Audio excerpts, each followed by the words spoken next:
Anisimova, who does it again, the defending champion, gave it her all, and now is left emotional as she succumbs in 3 sets yet again. What a fight, a tremendous credit to both of them. This was not a regular tennis match. This was a statistical robbery. This was a brutal, chaotic, psychological street fight where the laws of mathematics were completely shattered. Today, we are going to expose exactly how a player can completely dominate the stat sheet, win more total points, win more total games, hit every single ace in the match, and still walk off the center court as the absolute loser. We are diving into the beautiful, cruel geometry of tennis, and we are going to dissect the exact moments where Mirra Andreeva mathematically choked away the most bizarre match of the season. To understand the magnitude of this robbery, we have to look at the overall raw numbers. In almost every sport on the planet, if you score more points than your opponent, you win the game. If you hit more home runs, you win. If you score more touchdowns, you win. If you put the basketball in the hoop more times, you go home a champion. But tennis is a uniquely cruel sport. Tennis does not care about your total volume of points. It only cares about when you win them. Let us look at the absolute dominance that Mirra Andreeva put on display. Andreeva won 116 total points during this match. Amanda Anisimova won 115. Andreeva literally won more points, but it gets worse. Let us look at the total games won. Andreeva won 17 total games. Anisimova won 16. Again, Andreeva won more games. Now let us look at the raw power metrics. Mirra Andreeva hit 6 aces during the match. She hit 6 untouchable, unreturnable serves that completely blew past her opponent. How many aces did Amanda Anisimova hit? 0. Absolutely 0. Great entertainment for all of us and those packed in around, but Amanda Anisimova, what a battler she is. The belief, the inner belief ultimately to come through such a match as that. She's getting into a habit of doing so. 2, 6, 7. If you hand this stat sheet to someone who has never watched a tennis match, they would look at you and say that Mirra Andreeva clearly destroyed her opponent. She had the power advantage, she had the total points advantage, she even had the total games advantage. She dominated the first set, winning it easily by a score of 6-2. The commentators thought the match was over. The crowd thought the match was over. Andreeva herself probably thought the match was over. But this is exactly where the mainstream narrative completely falls apart. This is where the dark arts of professional tennis take over. Because Anisimova did not win this match with power. She won this match by becoming an absolute cockroach. She refused to die, and she waited for the exact moment that Andreeva's psychological foundation began to crack. If you want to know the true story of this match, you have to look away from the aces and look directly into the absolute chaos of the breakpoints. This match was not clean. It was not a tactical masterclass of holding serve. It was a bloodbath. Throughout the duration of this grinding, exhausting match, there were a total of 31 breakpoint opportunities. 31 times, these two players dragged each other into the deepest, darkest waters of the sport. Mirra Andreeva generated a massive 16 breakpoint opportunities.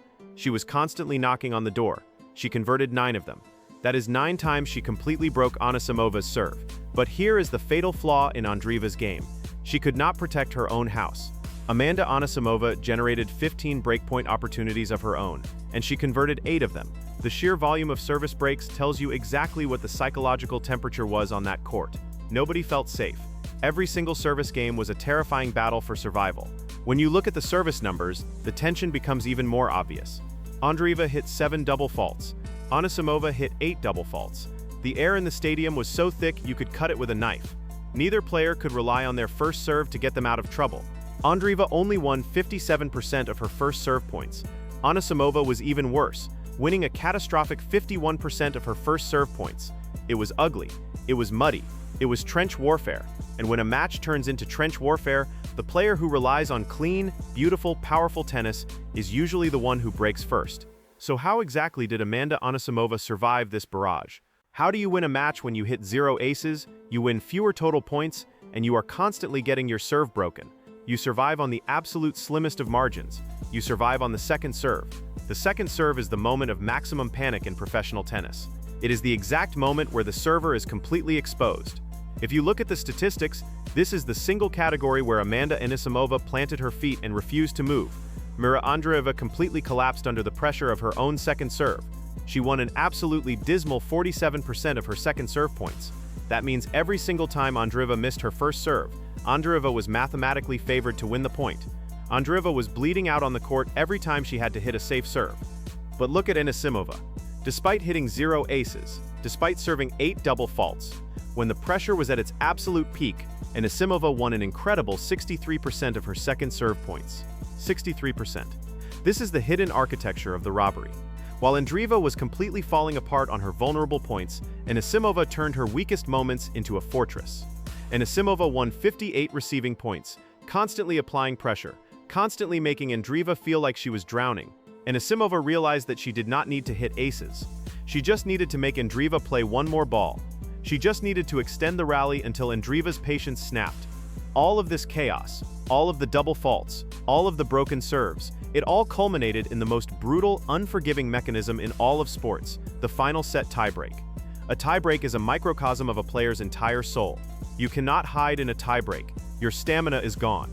Your legs feel like cement. The crowd is screaming, and every single point feels like a heavy weight pressing down on your chest.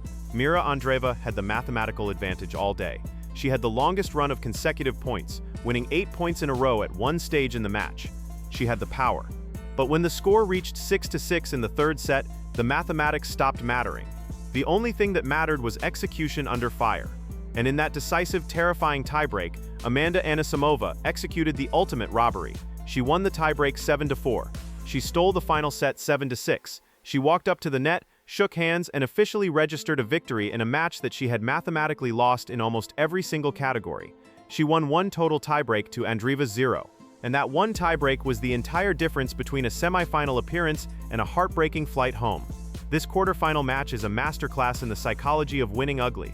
The mainstream media will never spend the time to break down these numbers because they are too obsessed with the highlight reel. They want to show you Andreeva's 6 aces. But the true students of the game, the people who actually understand how championships are won, know that Anisimova's 63% win rate on her second serve is the most beautiful statistic on that entire page. Mirra Andreeva learned a brutal, devastating lesson today. You can have the power, you can win the majority of the points, you can completely dominate the early stages of the match, but if you cannot protect your second serve, and if you cannot execute in the final tiebreak, you are nothing more than a spectacular loser. This is the real truth of professional sports that they refuse to show you on television. If you are tired of the generic, lazy commentary that completely ignores the hidden data behind the biggest matches, you need to subscribe to this channel right now. We do not care about the hype, we care about the math. Hit that like button, and I need you to get down into the comments section right now and tell me, is Mirra Andreeva mentally fragile in clutch moments, or was Amanda Anisimova just a tactical genius today? Let me know your exact thoughts, and I will see you in the next deep dive.